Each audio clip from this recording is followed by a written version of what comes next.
طول عمري بقول إن رجالة الشرطة ما بتهبش أي حاجة. من كتر اللي شفناه في التحقيقات وجرايم القتل قلبنا مات، لدرجة إننا بقينا نتريق على أي حد قلبه ضعيف وبيشوف جثة ولا شوية دم ويفضل يرجع ويعيط. مسكين.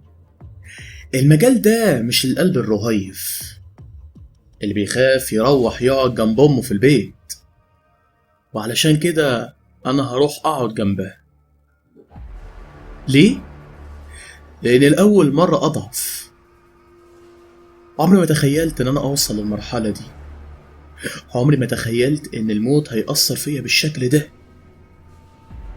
طول عمري بقرا وبدرس في جرايم قتل وتحقيقات مرعبة وغريبة، لكني عمري ما شفتها. السنة دي بقى أنا شفتها، وأقدر أقول عليها دي أقذر جريمة شفتها في حياتي. من أول مسرح الجريمة لحد الدوافع لحد القاتل، كل حاجة فيها غلط. كل خطوة فيها ما كانش المفروض تحصل بالبشاعة دي.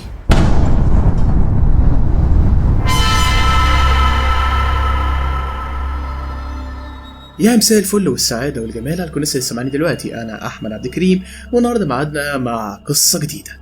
طيب، قبل أي حاجة كده خليني أقول لكم إن قصة النهاردة قصة مش سهلة، قصة مش كل الناس هتسمعها. رجاء لو أنت قلبك ضعيف أو أقل من 18 سنة اقفل القصة دلوقتي، لأن القصة فعلا صعبة. القصة للأسف مستوحاة من أحداث حقيقية وبتحصل وهتحصل.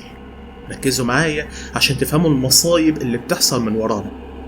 قصة النهارده من كتابة مصطفى عمر، أنا بشكره جدا وأشكرك أنت كمان يا صديقي على الاستماع، بس مش دلوقتي، في آخر الحلقة. طبعا في البداية أنا أطلب منكم طلب واحد، يا ريت تعمل لايك، لأن اللايك بيفرق جدا بساعة انتشار الحلقة، خاصة في الساعات الأولى، وده طلب الوحيد. نبدأ الحلقة اللي أنا متحمس ليها جدا ونشوف مصطفى كاتب إيه. يلا بينا.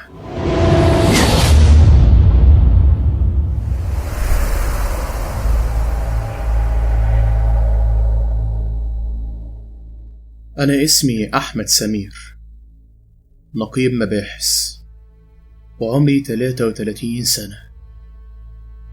بشتغل في الاسم اللي أنا فيه بقالي سنين. شفت حاجات كتير، لكن اللي حصل يومها كان جديد عليا. جالي بلاغ من العمليات إن في ريحة عفونة شبه ريحة المقابر، والريحة دي طالعة من مخزن قديم مهجور كان بيستخدم زمان علشان يسحب المية من النيل ويوزعها في الترع بأجهزة معينة، ومع الوقت الأجهزة عطلت والمخزن مقفول. وقلنا عادي يعني، يمكن اختلط عليهم الأمر علشان في مقابر جنبهم ولا حاجة. لكن البلاغ اتكرر مرة والتانية في نفس اليوم. جهزت القوة وخدت أمر بتفتيش المكان، واتحركنا ناحية المخزن. وصل الريحة قوية ونفاذة. بصيت على الكالون لقيته مفتوح، مفيش آثار اقتحام. المخزن اتفتح بالقفل عادي. لو في حاجة جوه فنقدر نسجل اللي مشتبه بيه الأول، صاحب المخزن ده، إذا ما كانش هو المقتول جوه دلوقتي. حاولنا نفتح الباب ما بيتفتحش، الباب مقفول من جوه، بس الكالون مفتوح. معنى كده إن في حاجة محطوطة وراه أو ترباس قفله. اديت أمر بكسر الباب وكسرنا الباب واقتحمنا. المكان زي ما هو مهجور، مكان قديم متطرب في كل جنب، وصوت جريان النيل ورا المخزن جاي من بعيد وصوته عالي. وعلى نور الكشافات شفنا 3 بعيد على الأرض. قربنا لقيناهم جثث، 3 جثث مرميين على الأرض، راجلين وست واحدة، كبار في السن، ما بين الأربعينات والخمسينات، عريانين ووشهم متغطي بشوال. تحليل مبدئي إن هما ماتوا بالخنق، جسمهم مليان كدمات، أو خلينا نقول المتبقي من جسمهم، علشان في أطراف كتير مفقودة. واحد من الراجلين مفقود له إيد، والتاني رجله، والست مقطوع لها الإيدين ورجل واحدة، مربوطة بشوية أعصاب دموية على وشك القطع. في ثواني اتحول المكان لمسرح جريمة، وطلبنا الطب الشرعي والمحققين والناس بره بدأت إنها تتلم. المخزن بيتفتش، كشفت الوشوش، كدمات في كل مكان. الجثث دي اتعرضت للتعذيب الشديد قبل ما تتقتل، والقتل ما كانش بسبب الخنق، عشان في خط عريض دموي من عند الرقبة. الجثث دي ماتت بالذبح، ماتت بالطريقة دي بعد ما اتعذبت. واضح ان الذبح كان اهون حاجة يشوفوها. الاسنان منزوعة تماما من الفك، القسوة متبدل اماكنها، يعني اللي عمل كده فك اسنان كل جثة فيهم وركبهم في اماكن تانية. البق متشوه، المناخير متهشمة، الضوافر منزوعة كليا، وفي شوك وإبر مرشوقين تحت كل ضافر. الحقيقة أنا مستحملتش، لأول مرة اتهز، لأول مرة أحس بالضعف قدام جريمة بالحجم ده. لسه هلف علشان أنادي الضباط يبدأوا تحرياتهم عن الجثث ويشوفوا فين صاحب المكان، لقيتهم جايين من ورايا بطفل. اتفضل يا سعادة الباشا، لقيناه مستخبي ورا جهاز من الأجهزة. طب خليه يطلع بره يا ابني، خليه يطلع بره، أنا قلت محدش يدخل مسرح الجريمة، وكمان جايب لي طفل. هنا هو رد عليا وقال لي: يا باشا محدش دخل ولا خرج، احنا في تأمين مشدد على الباب ومحدش دخل. الواد ده موجود من ساعة ما جينا وكان مستخبي، يعني الواد ده جوه من قبل ما نوصل أصلا. إيه؟ إزاي؟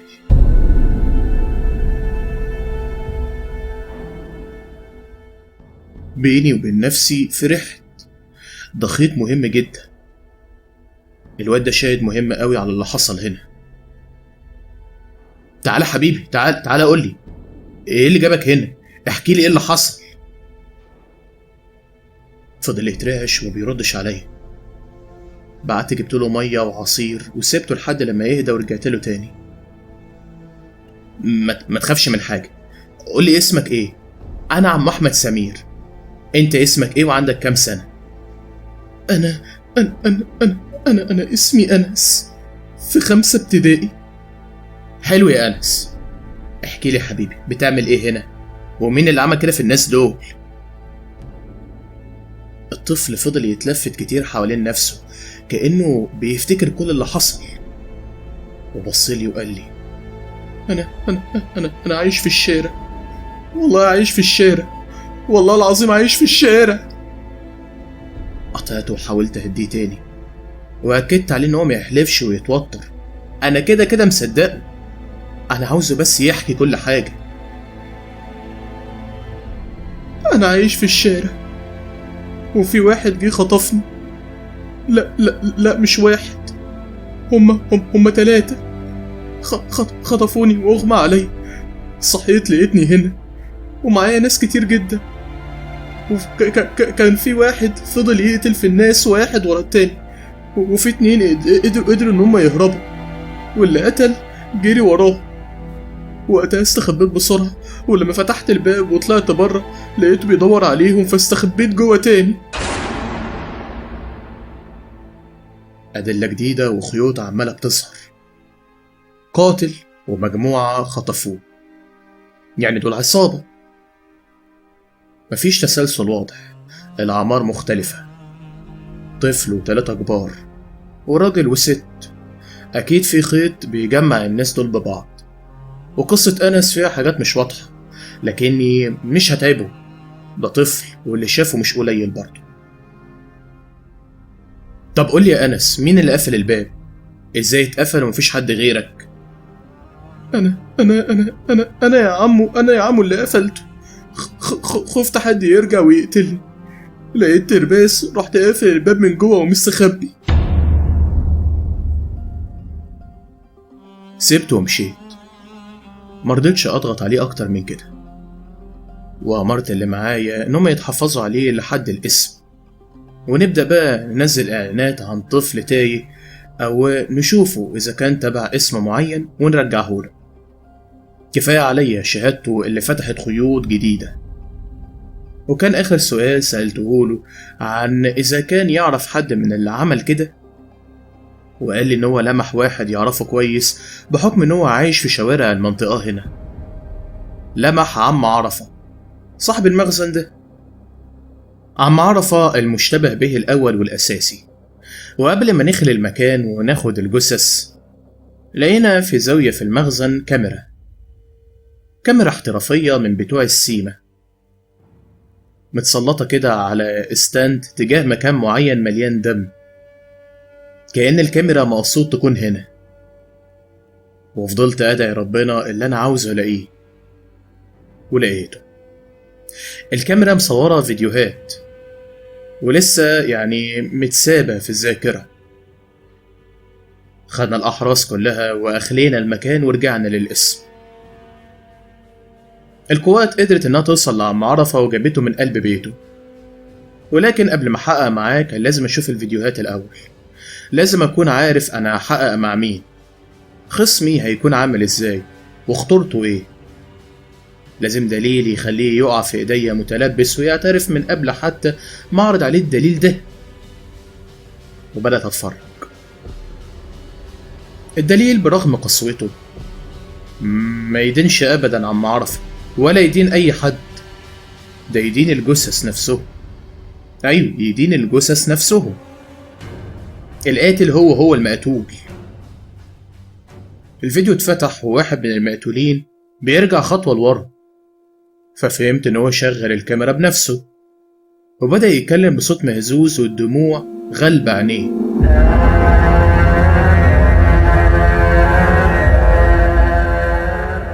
ازيكم؟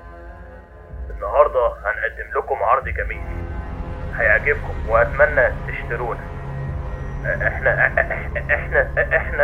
احنا احسن منتج ممكن يتقدم في السوق ده، وافضل واجود انواع اللحوم في السوق. أول لما سمعت كلمة اللحوم جسمي كله اتنفض. الناس دي بتعمل إيه بالظبط؟ بيتاجروا بإيه؟ كملت فرجة على العرض، وواضح من تعبيرات وشوش التلاتة إن هما مجبرين على كل اللي بيحصل ده. كل شوية بيبصوا على حاجة ورا الكاميرا، كأن في شخص بيهددهم بيجبرهم إن هما يكملوا كل اللي بيحصل ده. ركزت عشان أجمع كل التفاصيل. هما اللي عملوا كل الكدمات دي بدأوا يضربوا نفسهم بقوة، وفجأة بصوا ورا الكاميرا كأنهم بيسمعوا لشخص معين، كأن في تعليمات جديدة صدرت، علشان فجأة بدأوا إن هما يضربوا بعض ضربة ببطء شديد. واتأكدت إن في حد ورا الكاميرا علشان اتحدف لهم أداة زي الكماشة، وشفت واحد بيكتف التاني والست بتنزع ضوافره. وبعد ما نزعت الضوافر كلها بدلوا الأماكن، كل ده بإرادتهم على فكرة. وفي كل مرة كان بيحصل فيها حدث كبير كان الفيديو بيقطع، كأن في ضغط عليه. عارف لما تتفرج على ماتش كورة لايف وتيجي عند اللحظة المهمة بعد الجول ويبدأ ان هو يقطع، عشان طبعا الكل فتح السيرفر عشان يلحق يشوف الإعادة. ده اللي بيحصل بالظبط. وقتها عرفت ان ده مش مجرد فيديو تسجيلي، ده كان معروض لايف، ومع كل لحظة قوية بتحصل بيقطع، كأن في مشاهدين كتير زادوا، أو خلينا نقول في تفاعل قوي أو فلوس بتدفع. واضح إن أنا قدام تجارة جديدة من نوعها، أو جديدة على الأقل بالنسبة لي. وبدأت أشوفهم بيزرعوا كده شوك وإبر تحت ضوافرهم مكان الجلد اللثة اللي ظاهر، وبدأ إن هم يضربوا بعض بطريقة غريبة، وجسمهم بيتكسر حتة حتة. الست بدأت إنها تضعف وقررت إنها تنسحب، ولسه هتخرج من زاوية الكاميرا لقيت طفلة اتحدفت قدامها واتضربت بالنار في دماغها. في ثانية وقعت ماتت، رجعت مكانها وتراجعت عن اللي كانت هتعمله. أنا مش فاهم الطفلة دي جت منين. لكن أنا من هنا فهمت إيه اللي جابرهم على كده. الضغط، التهديد. واضح إن لكل شخص عيلة ورا الكاميرا، ولو معملش كده هيموت. والبنت اللي اتقتلت دي، اللي بالمناسبة محدش شاف لها جثة نهائي في المكان، خلت الكل واقف مرعوب، بينفذوا كل التعليمات والأوامر بالحرف الواحد، يتحملوا كل التعذيب والضغط ده في سبيل نجاة أشخاص تبعهم. وفجأة دخل شخص ملثم قدام الكاميرا، لابس اسود في اسود، ودبحهم واحد ورا التاني، وغطى وشهم بشوال زي ما احنا شفنا بالظبط. وانتهى الفيديو وظهر لوجو في آخر الفيديو. لوجو الموقع عبارة عن دايرة حمرا في النص، مقدمة بتنقط منها بشر متعلقين من رجليهم زي الذبيحة، وهي متعلقة عند الجزار. انتهى الفيديو وأنا متنح، مش قادر أفهم ولا استوعب إيه اللي أنا شفته ده. أنا أول مرة في حياتي أتعرض لجريمة بالمنظر ده في حياتي كلها. قدامي خطين المفروض أركز وأكمل فيهم: تحقيق عم عرفة، واللوجو أو الموقع اللي بيتعرض عليه كل ده. أمرت الجهاز التقني في الجهاز عندنا إن هما يتوصلوا لمكان عرض البث، وتوجهت ناحية عم عرفة علشان نبدأ التحقيق.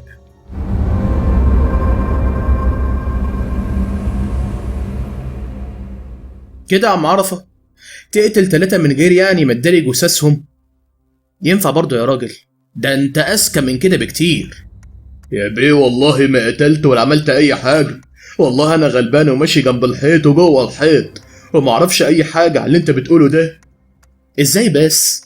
ده حتى يا اخي الكاميرا اللي انت حاططها عشان تصور بيها كل اللي انت عملته وضحت كل حاجة. عنوان بيتك اللي بيذيع البث المباشر والجلابية اللي انت لابسها دي ظهرت في الفيديو. لخص الموضوع على نفسك عشان نقدر نوصل لحل يخفف من عليك الحكم، عشان الاهالي الغضبانة منك دي، ده غير طبعا النت وعمايله والناس اللي هتهيج عليك. ساعدني، احنا هنا مش علشان نشوف انت بريء ولا لا، احنا هنا عشان نشوف احسن حل ننجدك بيه من المصيبة دي. كاميرا ايه وجلابية ايه؟ اقسم بالله ما عملت اي حاجة، اقسم بالله ما اعرف اي حاجة يا بيه. انا بعت المخزن ده من 3 شهور ايجار والعقود معايا، والله ما اعرف عنه اي حاجة ولا بهوب نواحيه اصلا. ليا مدرسة في التحقيقات بستخدمها دايما ان انا اثبت التهمة بشكل مباشر على الشخص اللي قدامي، كأنه امر مثبت مش محتاجين ان احنا نتناقش فيه اساسا، وابدأ بقى اخد التحقيق ناحية ازاي نفذ الجريمة دي، وفي الاغلب بتنجح.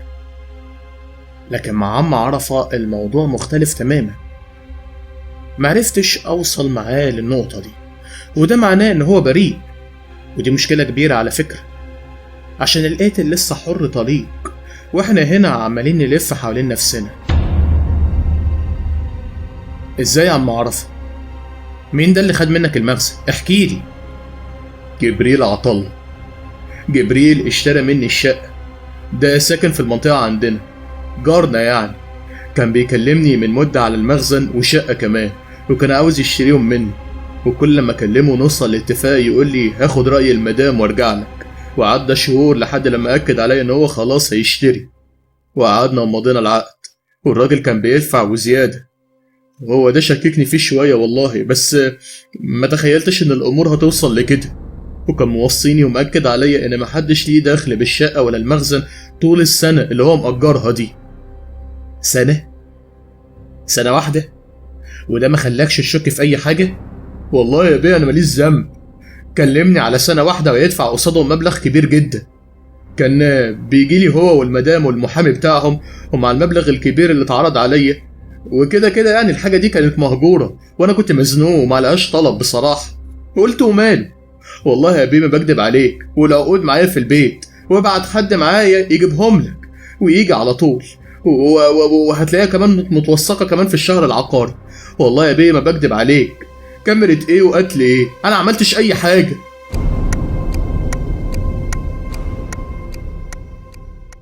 نهاية التحقيق معاه.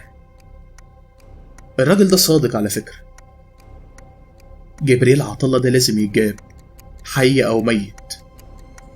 هو القاتل مفيش غيره. اشترى شقة ومخزن يعمل فيه كل العمايل بتاعته ويصور وينشر على الإنترنت. معقولة؟ هما دول الناس اللي بيرفعوا فيديوهات تعذيب؟ أنا لو قدرت أوقع العصابة دي هاخد بونت كبير في الجهاز عندي. احنا دايخين عليهم، لازم يتجاب. ولسه كنت هدي أمر بالبحث عنه وعن بيته الأصل اللي كان قاعد فيه، لأنه أكيد هرب من الشقة الجديدة بعد ما عرف إن المخزن تحت المراقبة. لكنه ما استناش، عشان جبريل جالي لحد عندي، أو خلينا نقول جالي خبره، عشان تقرير الطب الشرعي طلع بعد رفع البصمات وتحليل الدي ان ايه وتحليل الدم وخلافه. واكتشفت مصيبة. 3 جثث اللي لقيناهم متعذبين وميتين، الراجلين والست، هما جبريل عطله ومراته والمحامي بتاعه. فضلت كام يوم مش عارف انام زي الناس. الجريمة دي ملعونة وليها خيوط كتير جدا، ولكني لأول مرة مش عارف أمسك ولا خيط منها.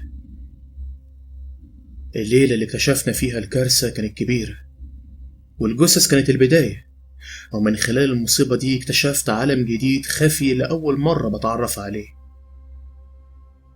3 جثث اللي لقيناهم، الفيديو اللي شفته في الكاميرا كان أبشع حاجة شفتها في حياتي. كل يوم أعيده وأنا كاتم نفسي بالعافية علشان يعني مرجعش كل اللي في بطني. تقطيعهم لضوافرهم وتعذيبهم لنفسهم وتشريحهم لجلدهم ولحمهم كمان، كل ده وهم عريانين، أو خلينا نقول هم غير متزنين، عيانين يعني، خايفين، عارفين إن مصيرهم هو الموت في الآخر، ومع ذلك مكملين في كل اللي بيحصل ده عشان كان في تهديد واضح. الشخص الملثم اللي ظهر وقال لهم كملوا وفي الآخر قتلهم. طب وازاي ما كانوش عارفين ان هو كده كده هيقتل ولادهم في الآخر؟ واللي أكد لي ظنوني إننا يعني لما دورنا ورا عائلة جبريل اكتشفنا إن عندهم 4 ولاد كلهم اختفوا. الطفلة اللي ماتت في الفيديو كانت أوله، عشان كده كان لازم إن هم يكملوا، غصب عنهم هيكملوا. ده غير عيلة المحامي اللي اختفت هي كمان. حتى جبريل طلع مقتول. في ايد كبيرة هي اللي محركة الأحداث كلها. شكيت في عم عرفة من تاني، لكن مفيش أي دليل يثبت إن هو قاتل. أوراقه كلها سليمة، حتى الكاميرات بينت إن هو فعلا ملهوش أي يد في أي حاجة. عيلة جات تشتري المحل والشقة منه واختفت، وقداميش غير خطين. الفيديوهات اللي لازم نعرف اتذاعت فين والمين، والشقة اللي لازم نروح وندهمها. بالنسبة للشقة رحنا فعلا، لكن ما وصلناش لأي حاجة، ما فاضلش غير الفيديوهات. ما كنتش خبير كبير في الانترنت، بس عارف المصطلح الديب ويب، عشان دي الكلمة اللي قالها لي الضابط المعاون لما جاب لي المكان اللي اتذاعت فيه الفيديوهات دي. وعلشان كده طوله في البحث، لأن الموضوع طويل وصعب تتبعه، يعني مش هتعرف تمشي وراه بسهولة. أعرف الديب ويب، ناس بيبيع مخدرات، سلاح، أفلام سادية، جرائم بشرية. وافتكرت مرة في إداري تانية جالنا ببلاغ عن فيديوهات بيع الأعضاء. زميلي وقتها قدر إن هو يوصل لها ويقفل الصفحة، لكن محدش وصل للقاتل، ومحدش يهتم وقتها بصراحة. لازم أجرب وأوصل حتى لو بطرق غير قانونية. وكلمت زميلي في مكافحة الجرائم الإلكترونية دي واللي اسمه وليد، وفهمته إننا لازم نتعاون وبشكل غير رسمي، تحسبا طبعا لو احتجت له إن أنا يعني أحتال على القانون في أي خطوة هعملها. جالي البيت بالليل وقعدنا سوا. طلع اللابتوب بتاعه واديته الفلاشة اللي عليها نتيجة البحث بالكامل. والنتيجة اللي وصلنا لها على الموقع. ما كانش فاهم أنا ليه بعمل كده، مع إني معايا كل الصلاحيات إن أنا أخترق براحتي خالص في أي مكان. لكن أنا عملت كده علشان لو سلمت التقرير إن الطرف الأخير اللي فاضل لي هو الديب ويب، القضية هتتشال من تحت إيدي وتروح لجهاز مكافحة الجرائم الإلكترونية. محدش هيفهم الربط بين كل الخيوط اللي في إيدي، أنا وبس اللي هفهم. ممكن يكون غرور أو كبر، لكن ده تفكيري وشخصيتي. ممكن يكون فضول، بس أنا اللي هحلها. بدأ يكلمني وليد ويقول لي: علشان تبقى فاهم بلغة سهلة وبسيطة، اللاب ده معمول له سيستم وهمي VPN، يعني VPN بكذا طبقة حماية. هويتك الحقيقية عمرها ما هتبان، بس اسمع كلامي وما تدوس على روابط عشوائية. الفيديوهات دي أحيانا بيبقى عليها فيروسات تجسس، محدش هياخد باله منها إلا الخبير وبس، فممكن ناس تبتزك وتهددك وانت مش حمل ده، خصوصا بالنسبة كده لحساسية مركزك. انت ظابط، خليك مركز معايا. فتحنا الجهاز واتصلنا بالشبكة المسؤولة عن الأرشيف ده كله. المتصفح شكله بدائي جدا، زي ما بيتوصف في الأفلام والقصص، إن هو كله أسود فحمر، مش محتاج أصلا يهتم بديزاينر. شكله بس وسمعته تكفي. مليان رموز ونصوص. وليد خدني جولة في مواقع معروفة جدا للمبتدئين، أسواق بيع سلاح، مخدرات، فيديوهات عنيفة، بس مش كلهم متاح الدخول عليهم. السوق سريع، واللي بيتعرض النهاردة ده بيتسحب خلال ساعات.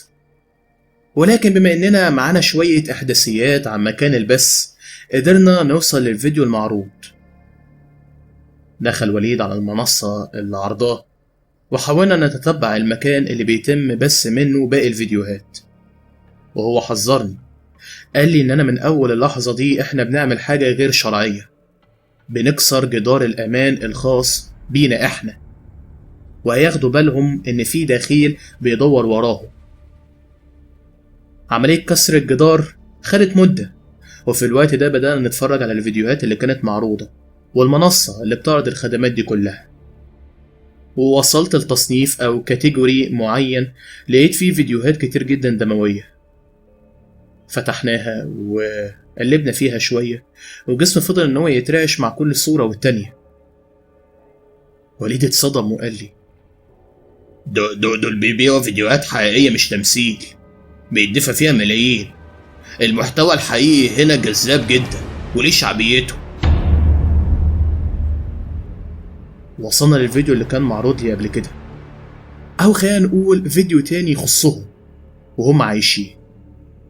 كان إعلان مش فيديو عرض، إعلان مكتوب بدمهم في ورقة ومتصورة وهي متدبسة في لحمهم.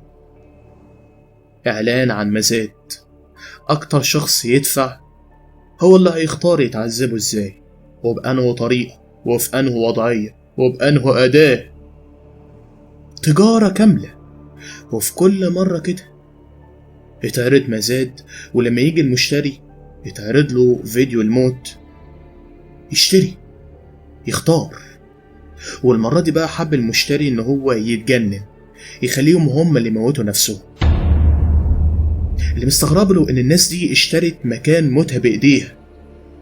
وتحت كل فيديو قصة، وقريت قصة جبريل عطلة، الشخص اللي اتوعد بفلوس قوية جدا جدا، ملايين. شراء لشقة ومخزن ما يجيش 10% من القيمة اللي خدها. وهذا فهمت كل حاجة. اتمسح عقله. حد قال لهم ان هم يشتروا المكان ده باسمهم مقابل فلوس هياخدوها، وقصاد الفلوس الكل بيخضع. علشان كده جبريل ما سألش ايه اللي هيتعمل جوه الشقة دي، ما سألش عن النشاط المشبوه اللي هيتعمل جوه، لدرجة ان المشتري الحقيقي مش عاوز يظهر باسمه او صورته، عاوز حد غيره يكون في الصورة. ما كانش يعرف ان هو بيشتري قبره بايديه. قصة من بعيد تبان مضحكة، وبصراحة بتدي بعد هزلي وسخرية من جبريل وعيلته الغلابة طول عمرهم. أغبياء ما بيفكروش في التوابع قصاد الفلوس. في عز اكتئابي وخنقتي جدار الحماية اتفك، وقدرت أوصل لأماكن بس الفيديوهات التانية، نفس عنوان الشقة اللي روحتها ومليناش فيها أي حاجة. لكني شفت في فيديو من الفيديوهات سلم ما كانش موجود قبل كده. واضح إن في مكان موصلناش ليه في التفتيش الأولاني.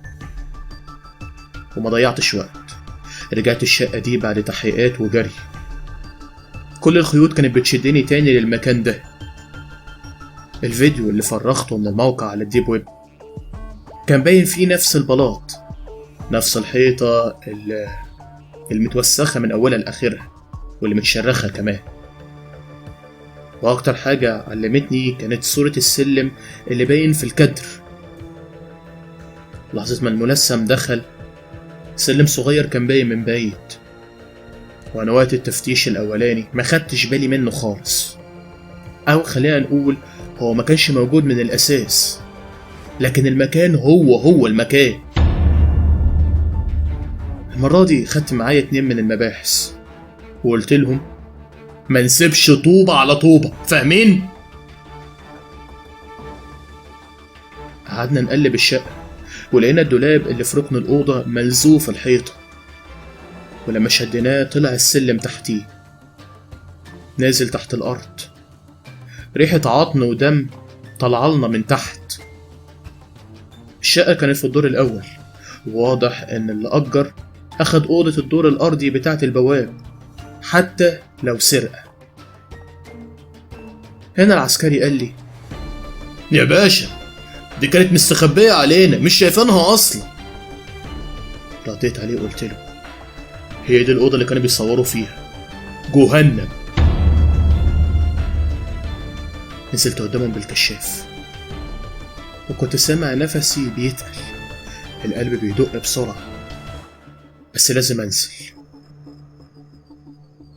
الأوضة كانت تحت الأرض، صغيرة وسقفها واطي، الأرضية ملطشة دم قديم، الحيطان فيها مسامير مغروزة مربوط فيها سلاسل مصدية، ترابيزة حديد عليها بقايا جلد متسلخ ناشف، أدوات جزار مرمية، مواس كتير، سكاكين كبيرة، وفي ركن كان فيه كاميرا على ستاند والعدسة لسه متوجهة ناحيتي كأنها بتصورني. قعدت ألف في المكان، لمست السلسلة بإيديا اللي بتترعش. كنت متخيل ال3 دول وهما مربوطين هنا وبيتقطعوا قدام الكاميرا.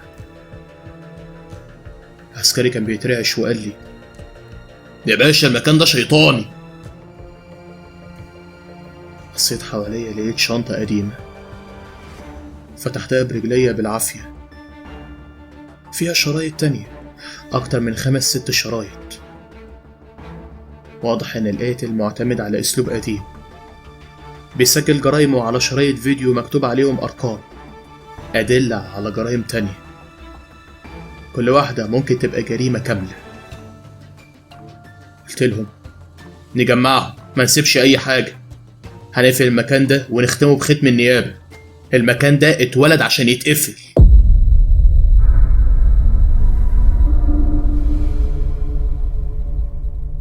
وانا طالع السلم حسيت ان انا عاوز ارجع، ريحة الدم في مناخيري، رعب اللي شفته في الديب ويب في دماغي.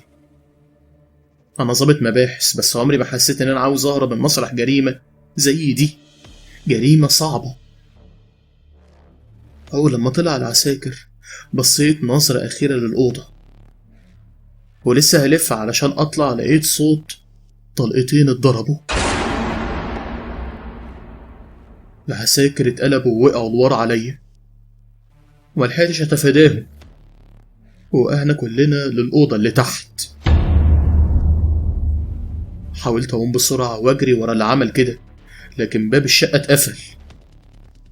فضلت اكسر فيه اكتر من مرة، مفيش فايدة، الباب مقفول ومحطوط حاجة من الناحية التانية منعاه ان هو يتفتح. سمعت صوت من تحت، حد بيتكلم. نزلت بتسحب وأنا مش عارف أشوف مين، لكني لما وصلت سمعت الصوت جاي من الكاميرا.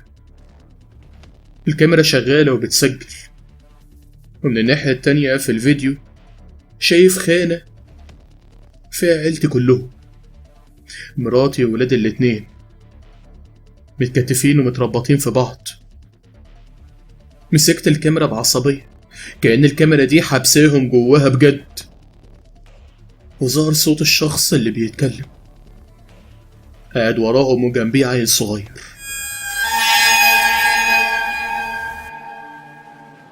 لا مؤاخذة يا باشا، انت هتطلع لايف دلوقتي حالا.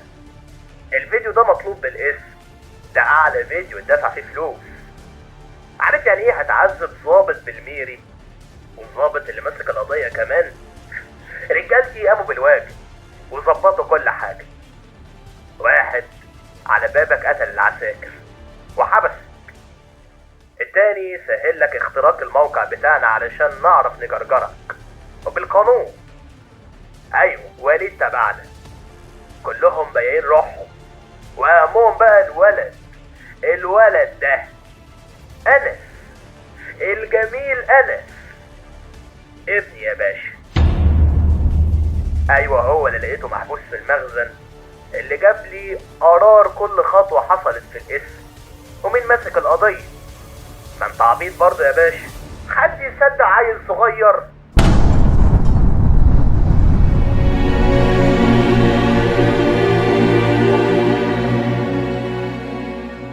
برقت للطفل اللي في الكاميرا، الولد اللي كان شاهد وقال ان هو كان مستخبي في المخزن. اخر مرة شفته كان في المكتب جوه القسم، قعدنا نحقق معاه بالايام. كان ساكت بريء حزين شوية بس ولا كأنه شارك، وقررنا احنا نسيبه في الأوضة شوية ونرجع له بعدين. بس القسم كان زحمة والتحقيقات كترت قوي. لما سألت على أنس العسكري قال ما شفتوش يا باشا من الصبح والله. مركزتش، عادي يعني عيل من عيال الشوارع، ما كانش محبوس في الزنزانة، كان ضيف عندنا مش أكتر. أكيد سرح مننا والتركيز مش عليه وطنشت. وفجأة كل الكاميرات اشتغلت وعارضة ناحيتين، فيديو بيصورني أنا مختلف الزوايا، وفيديو بيصور مراتي وعيالي. الفلوس والدعم والكومنتات بدأوا إن هما ينزلوا، كل ده وأنا متنح ومصدوم. ما كنتش أتخيل طول عمري إن الوضع هيوصل بيا لكده. بدأ يزن عليا ويهددني بعيلتي ويفكرني باللي حصل. نفذ يا باشا، متع الناس، مش انتوا بتوع الترند، احنا كمان بنعمل ترند سفلي.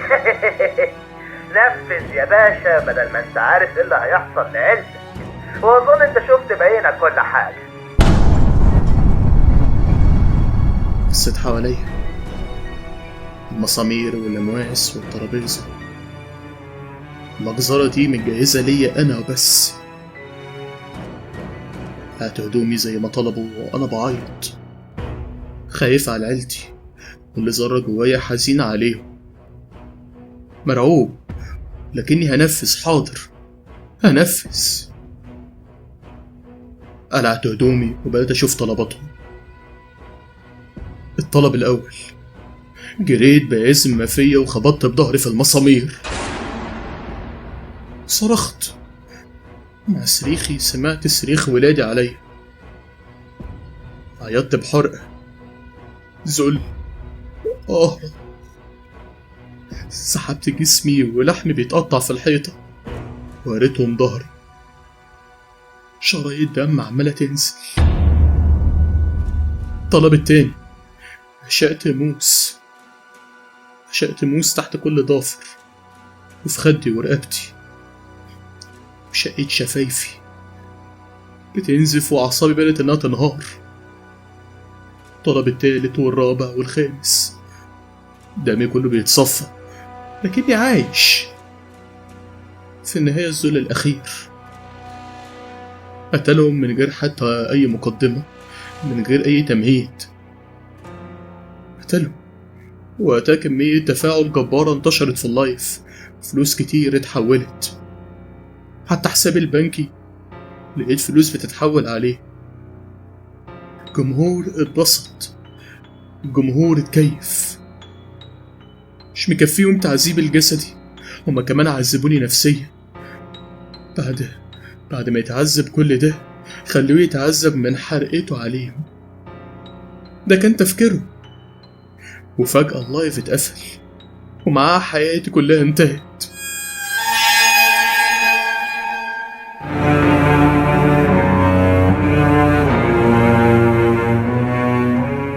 الحكومة كانت وصلت بعد ما بلغتهم. كان عندي أمل ألاقي كل ده مش حقيقي. روحت للبيت مع القوات ولقيتهم ميتين، جثث وكل الطرق اتسدت. مفيش بصمات، مفيش أثر لأي شيء، مفيش خيوط أفتش وراها. القيادات صعبت عليهم، ادوني أجازة دائمة بلا رجعة. مبقتش مؤهل للعمل خلاص، والقضية اتقفلت ضد مجهول. بقيت كل يوم عايش في البيت لوحدي، ما بعملش غير حاجة واحدة بس، اتفرج على اللايف، او للدقة اتفرج على أنس، الوحيد اللي وشه ظاهر، ملامحه هتتحفر في خيالي طول العمر. بالرغم ان انا عاجز لكني هجيبك. انا اللي سبتك بايدي وانا اللي هرجعك، حتى لو فات سنين وكبرت ملامحك موجودة في خيالي. انت مش بريء، انت مش طفل، انت شيطان في جسم ملاك. انت امل الوحيد علشان ارجع شرفي وشرف عيلتي. هقتلك يا انس، هقتلك.